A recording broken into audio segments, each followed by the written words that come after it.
የምታስቢ ዓላማ አለሽ አይደል? እሱን ለመውሰድ ምናምን ኧረ በፍጹም ምንም የለም ነው እንጂ ሮቤል የምትይው እያንዳንዱ ቃልሽ ሽፋን ነው። እኔ ሮቤልን በጣም ወደዋለሁ እና የሮቤል ነገር ደግሞ በጣም ያሳስበኛል። እዚህ ክፍል ድጋሚ ገብተሽ ባይሽ ቆይ ለምን እዚህ ክፍል ምን ደብቃችኋል? ለምንድን ነው እንዳልገባ የምትፈልገው? ሁሉም ሰው ደብቆሽ ነው እና ምን የምትፈራው ነገር የለም ነው? እንደናንተ ወንጀለኛ በሆነ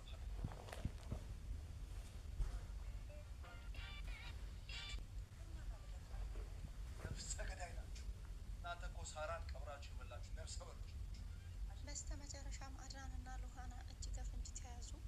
እናም ይሄ ለስላሳ ጠርሙስ የማን ደም ነው እያለች ማፋጠጧን ትቀጥላለች የሚሉ ከዛም በኋላ እንዳንቺኛ ነፍሰ በላዎች እኮ አይደለንም፣ አንቺና ሮቤል እኮ ሳራን ገላችሁ ስትቀብሩ የቀረጻችሁት ቪዲዮን በሙሉ አይቻለሁ። ስለዚህ ጭራሽ ልክ እንደ ራስሽ ነው አይደል የምታስቢው ስላትም አይ እኔ ጠርጥሬ ያለው ሉሃና ለምንድን ነው የምታለቅሰው? የተፈጠረ ነገር አለ አድናን የምር እንደ ወንድምህ ላይ ጨክና ከታሰረም ንገረኝ ወይም ከሞተም ንገረኝ፣ በህይወት ካለም ንገረኝ፣ እሱን ካላገኝ ከዚህ ቤት ንቅንቅ ብዬ አልወጣም ትላለች። ከዛም በኋላ በጥፊ አጠናገራት እና ከዛም በኋላም በእግሯ ሲረግጣትን በደንብ እርገጠኝ እንደው ህይወት ይለፍ እንጂ በጭራሽ አልወጣም፣ ንቅንቅ አልልም። ይሄ ጠርሙዝ ምንድን ነው? ለምን መጣ? የማን ደም ነው የሚለውን ግዴታ ቼክ ማድረግ እየፈለገች ነው ማለት ነው። ስለዚህ ሮቤልን ሳላገኝ ከዚህ ንቅንቅ ብዬ አልወጣም እንዳለችም እንደሞከረችው በስተመጨረሻ የሬሳ ማድረቂያ እንዳይሸት መርፌ ከሉሃና ጋር ተመካክረው ነበረ። ዛሬ ካልወጋ ነው ምናልባት ሽታው የሚወጣ ከሆነ በሚለው እጅግ በጣም ፈርተዋል ማለት ነው። ሚራል ደግሞ እዛ ክፍል በተደጋጋሚ ገብታለች፣ ግን ሮቤልን ያው ይገለዋል ብላ አልጠረጠረችም። ምክንያቱም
ሰዎች እኛን ለማጥቃት፣ ህይወታችን ለማመሰቃቀል፣ ህይወታችንን ለማበላሸት፣ ህይወታችንን ለማጥፋት ይጥራሉ። ግን አይሳካላቸውም። ለምን? ያ የቆፈሩት ጉድጓድ ለራሳቸው እንደሚመለስ፣ ራሳቸውን እንደሚያጠፋ፣ ህይወታቸውን እንደሚያመሰቃቀል፣ ህይወታቸውን እንደሚያበላሽ ቢያውቁ ኖሮ እኮ ክፋትን ባልሰሩ ነበር። እዚህ ጋር ሉሃና ምንም ያጠፋችው ጥፋት የለም። አድናንን ለመታደግ ብላ በለስላሳ ጠርሙስ ጭንቅላቱን አለች፣ ሞተ። እንደውም አይ ጨረፍታ ካልሆነ በስተቀርማ ሊሞት አይችልም፣ ሆስፒታል መውሰድ አለብን። አድናን ምንድን ነው የምትጠብቀው ስትለው ነበር። እንደውም ማለት ነው እረ ሉሃና የለም እኮ ምን ማለት ነው? የለም ማለት አልሞተም፣ ሮቤል አልሞተም አለ አለችው። አለ ቼክ አርግ፣ አትመነው። እኔ አላምንም፣ ሮቤል ሞቷል ብትል እኔ አላምንም። እንዴ እኔ እኮ ጨረፍታን የነካሁትኝ አንተን እንዲለቅ። ከዛ የለም እኮ ትንፋሽ ሞቷል። ምን አለችው? ቶሎ ብለህ ከእስር ቤት ውሰደኝ፣ እኔ እጄን ለመንግስት መስጠት አለብኝ። እኔ ነፍሰ ገዳይ ነኝ፣ እኔ ክፉ ሰው ነኝ። በቃ አለቀሰች፣ ተፈራገጠች፣ ተንፈራፈረች፣ አበደች። እንደውም ደብዳቤ ጽፋ ሁላ አስቀምጣ እጄን ለፖሊስ መስጠት አለብኝ ቀድሞ ሳይሆን